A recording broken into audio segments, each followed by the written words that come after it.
নমস্কার, ব্রেকিং বাংলায় আপনাদের স্বাগত। আমি জয়ন্ত মজুমদার। রাজ্য বিজেপি অনেকটা অনাথ হয়ে গিয়েছে, এরকমই মনে করছেন যে রাজ্য বিজেপির যারা নেতা কর্মীদের একাংশ তারা মনে করছেন যে অনেকটাই অভিভাবকহীন। কিভাবে যে পার্টিটা চলবে, কিভাবে চলছে সেই নিয়ে তারা কিছুটা দিশাহীন হয়ে গেছে, অনাথের মতো হয়ে গেছে। এরকমই চর্চা রাজ্য বিজেপির অন্দরে শুরু হয়েছে। নেতাকর্মীদের একাংশ সেই নিয়ে লোকসভা ভোটের ফলের পর থেকেই এটা নিয়ে চর্চা শুরু হয়েছে। আর গতকাল যে বিধানসভার যে 4টি উপনির্বাচনের ফল বেরোনোর পরে সে চর্চা দলে আরো বেড়েছে। তার কারণ হচ্ছে যে রাজ্য বিজেপির যে স্ট্রাকচার, সেই স্ট্রাকচার অনুযায়ী বিজেপির রাজ্য সভাপতি হচ্ছে সর্বেসর্বা। তারপরে সহসভাপতিরা রয়েছেন, সাংগঠনিক সম্পাদক রয়েছেন, তিনি একটা বড় ভূমিকা পালন করেন, এবং সাধারণ সম্পাদকরা রয়েছেন 5 জন, এবং বিভিন্ন মোর্চার যারা নেতা নেত্রী তারা রয়েছেন। কিন্তু রাজ্য সভাপতি এখন কার্যত বিজেপি পার্ট টাইম সভাপতি হয়ে গিয়েছেন, কারণ সুকান্ত মজুমদার এবারের ভোটের ফল বেরোনোর পর মন্ত্রিসভায় তিনি 2টি দপ্তরের প্রতিমন্ত্রী হিসাবে দায়িত্ব নিয়েছেন। রাজ্য বিজেপি সূত্রে খবর, বা এর আগেও একই রীতি চলেছে, কেন্দ্রীয় মন্ত্রী হয়ে গেলে সেক্ষেত্রে প্রধানমন্ত্রী নরেন্দ্র মোদীর নির্দেশ যে দিল্লিতে তাদের থাকতে হবে, এবং দিল্লি ছাড়লে প্রধানমন্ত্রীর অনুমতি নিয়ে তাকে দিল্লি ছাড়তে হয়। তো এবার নরেন্দ্র মোদীর নির্দেশ, যারা মন্ত্রী হয়েছেন তাদের সোম থেকে বৃহস্পতিবার পর্যন্ত দিল্লিতে থাকতে হবে। যদি তার কোনো বিশেষ কোনো অ্যাসাইনমেন্ট বা কোনো কাজ না থাকে, সেটা হলেও সেটা প্রধানমন্ত্রীকে জানিয়ে তাকে দিল্লি ছাড়তে হবে। তো সোম থেকে বৃহস্পতি ম্যান্ডেটরি। এবং যেটা দেখা যাচ্ছে যে সুকান্ত মজুমদার মন্ত্রী হওয়ার পরে গত 1 মাস ধরে তিনি সোম থেকে বৃহস্পতি তাকে দিল্লিতেই থাকতে হচ্ছে, এবং তারপরে বৃহস্পতিবার রাতে বা যদি তিনি আটকে পড়েন শুক্রবার সকালে তিনি বাংলায় ফিরছেন। বাংলায় ফিরে শুক্র শনিবার থেকে কোনো সময় রবিবার রাতে অথবা সোমবার সকালে তিনি ফার্স্ট আওয়ারে দিল্লিতে চলে যাচ্ছেন। তো কার্যত পার্ট টাইম যে সভাপতি হয়ে গিয়েছেন, কারণ পুরো সময় তিনি রাজ্যে থাকতে পারছেন না, এবং যে 2-2.5 দিন থাকছেন সপ্তাহে, সেই 2-2.5 দিনের মধ্যে তাকে যাবতীয় কাজকর্ম সারতে হয়। তো সভাপতি কার্যত নেই বললেই চলে, সেরকম একটা অবস্থার মধ্যে চলেছে।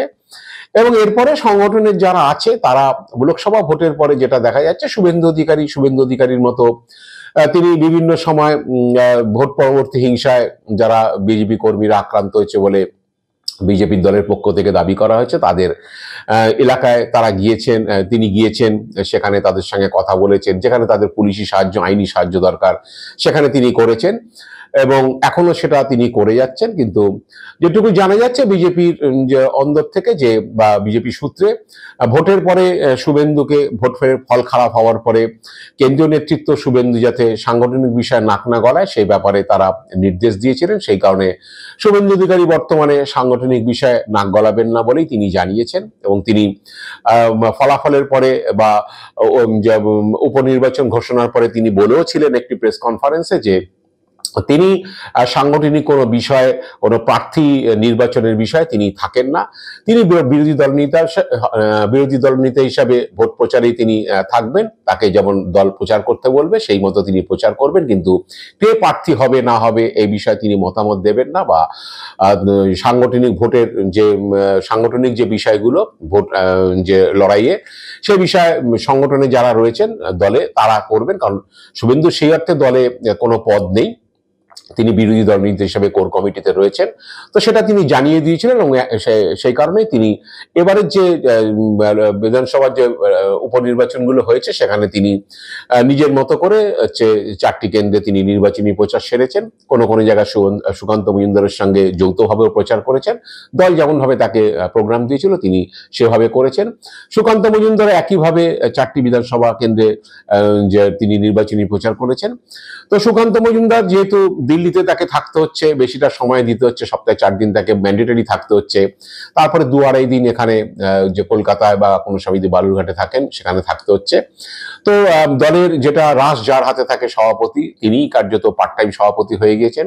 শুভেন্দু অধিকারী তিনি সংগঠনের বিষয়ে নাক গলাবেন না, তিনি বিরোধী দল নেতার ভূমিকা পালন করবে বিধানসভা বসলে, বা এখন বর্তমানে যেটা ওই ভোট পরবর্তী হিংসা বা পার্টি কর্মীরা আক্রান্ত হলে সেখানে যাওয়া, তাদের সঙ্গে দেখা করা, তাদেরকে আর্থিক সাহায্য বা আইনি সাহায্য দেওয়া, এই সবগুলো তিনি করছেন। এবং শুভেন্দু অধিকারী অনেকেই যেটা বলেন যে তিনি হাইকোর্টের বিষয়ে তিনি যে অনেক বেশি সক্রিয়, হাইকোর্টে কোনো মামলা আনতে হলে বা মামলা করতে হলে সেটা দলের তরফে হোক যাই করুক সেটা তিনি করে থাকেন। এবং একইভাবে শুভেন্দু অধিকারী যে এজেন্সির বিষয়ে তার আগ্রহ রয়েছে, কারণ হচ্ছে এজেন্সি কোথায় কি করছে না করছে সে বিষয়ে তিনি বিস্তারিত খোঁজ খবর রাখেন দলের তরফে, এটুকু দলীয় সূত্রেই খবর। যে এবং তিনি বারে বারে অনেক সময় বলেও ফেলেছেন যে বিভিন্ন সময় যে এজেন্সিগুলো যে এইভাবে সক্রিয় হবে বা এর বিরুদ্ধে কাজ করবে বা এই নিয়ে এজেন্সি ঝাঁপাবে, এসব তিনি বলেছেন আগে। তো এখন যেটা হচ্ছে যে শুভেন্দু অধিকারী এইরকম ভাবে তার করছেন। সুকান্ত মজুমদার পার্ট টাইম সভাপতি দিলীপ ঘোষ ভোট হারার পরে বিভিন্ন জায়গায় ঘুরে বেড়াচ্ছেন, বিভিন্ন লোকসভা কেন্দ্রে তার যারা অনুগামী তাদের সঙ্গে তিনি দেখা করছেন, কথা বলছেন, বৈঠক করছেন। দিলীপ ঘোষের মতো চলছেন। তো কোনো যে সম্মিলিতভাবে বা সমন্বয় রেখে সেটা চলছে না, এটা বিজেপি নেতাকর্মীদের একটা আক্ষেপ যে দল অনেকটাই অনাথ, যেহেতু সভাপতি পার্ট টাইম হয়ে গেছেন এবং নতুন সভাপতি না হওয়া পর্যন্ত এরকম একটা অবস্থায় চলবে। এবং অনেকেই বলছেন যে যারা লোকসভাতে যে দুই কেন্দ্রীয় মন্ত্রী হেরে গিয়েছেন, নিশীথ প্রামাণিক এবং সুভাষ সরকার, তারা হেরে যাওয়ার পরে কি তাদের ফাংশনিং দলের কর্মীরাই অনেকে জানেন না। এবং অনেক প্রার্থী আছেন যে লকেট চট্টোপাধ্যায় বা আরো যারা, তারা হেরে যাওয়ার পরে তারা কি করছেন, তারা কি ফাংশনিং করছেন দলের হয়ে, তারা অনেকেই সে বিষয়ে খোঁজ খবর রাখছেন না। অনেকেই হচ্ছে হেরে যাওয়ার পরে আরো প্রার্থী যারা 12 জন জিতেছেন, আরো 30 জন যারা হেরেছেন, সেই 30 জন প্রার্থী বর্তমানে দলের তাদের ভূমিকা কি, তারা কিভাবে ফাংশন করছেন, তাদের এলাকায় কি কাজ করছেন অনেকেই জানেন না, বা তাদেরকে কি কাজ দেওয়া হবে সেটাও অনেকেই জানেন না, তারা তাদের মতো রয়েছে। তো এরকম একটা অবস্থাতে বিজেপি কর্মীরা মনে করছেন যে যেভাবে সংগঠন চলছে বা যেভাবে দল চলছে একটা অনাথ অবস্থার মধ্যে দিয়ে, তাতে সাফল্য পাওয়া খুব কষ্টের। কারণ হচ্ছে শুধুমাত্র টিভি শোয়ে গিয়ে কয়েকজন নেতা শোয়ে গিয়ে তৃণমূল বা ইয়েকে আক্রমণ করলো বা অন্য দলকে আক্রমণ করলো বা দলের কথা বললো, তাই দিয়ে ভোট বাড়ানো বা জনসমর্থন বাড়ানো যাবে না। কারণ এটা করতে গেলে, জনসমর্থন বাড়াতে গেলে বা ভোট ধরে রাখতে গেলে বা ভোট বাড়াতে হলে সেক্ষেত্রে সংগঠনের কে মজবুত করা দরকার। কারণ বিজেপির যে রাজ্যে বুথ লেভেল সংগঠন দুর্বল সেটা বারে বারেই প্রমাণিত, এবারে লোকসভা ভোটও একইভাবে সেটা প্রমাণিত হয়েছে।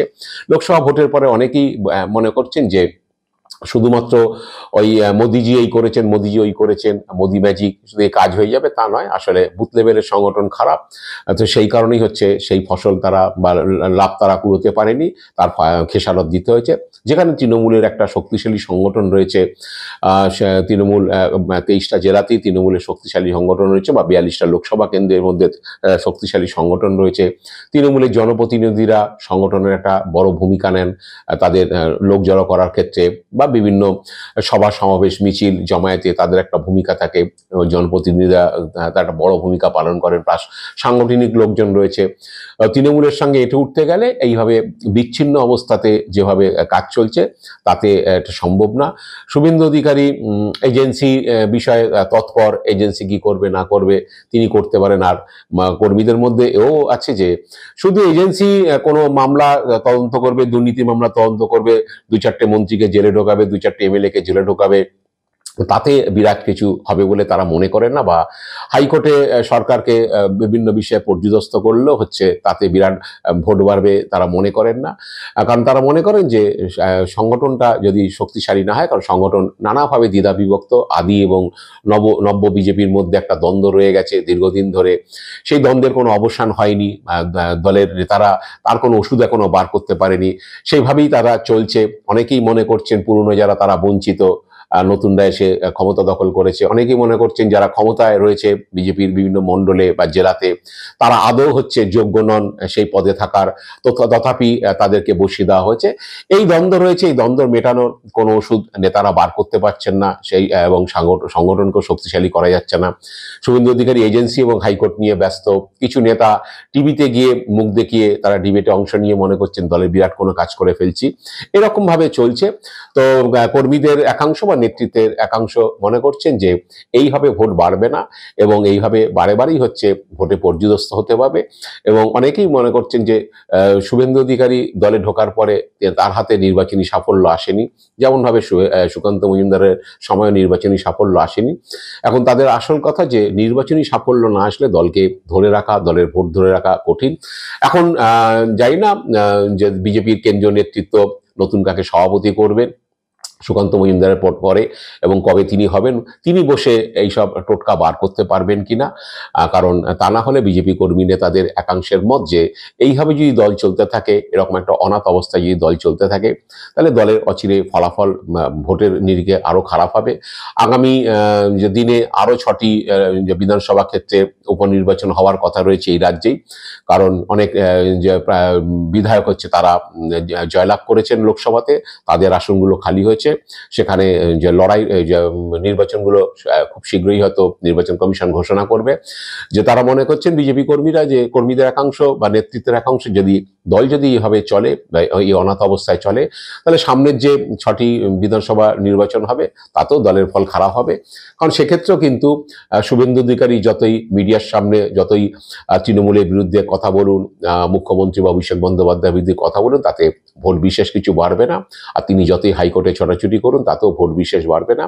কারণ সংগঠনের অবস্থা বা গোষ্ঠীদ্বন্দ্বে দল জরাজীর্ণ, সেই অবস্থা কাটাতে না পারলে আগামী দিনের নির্বাচনের ফলাফলও তাদের খারাপ হবে।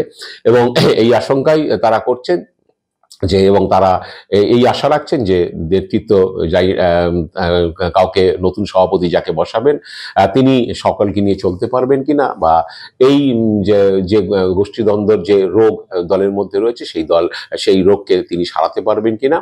তা নাহলে ফল যে ভালো হবে না, এটাই তারা মনে করছেন। তো এখন জানি না বিজেপি কেন্দ্রীয় নেতৃত্ব কি করবেন। সত্যি সত্যি এই রাজ্য বিজেপিকে তারা অনাথ করে রাখবেন, নাকি তারা সত্যি ভালো কিছু টোটকা বার করতে পারবেন, তার জন্য আমাদের অপেক্ষা করতেই হচ্ছে। আজ এ পর্যন্তই। আপনারা ভালো থাকবেন, সুস্থ থাকবেন। নমস্কার।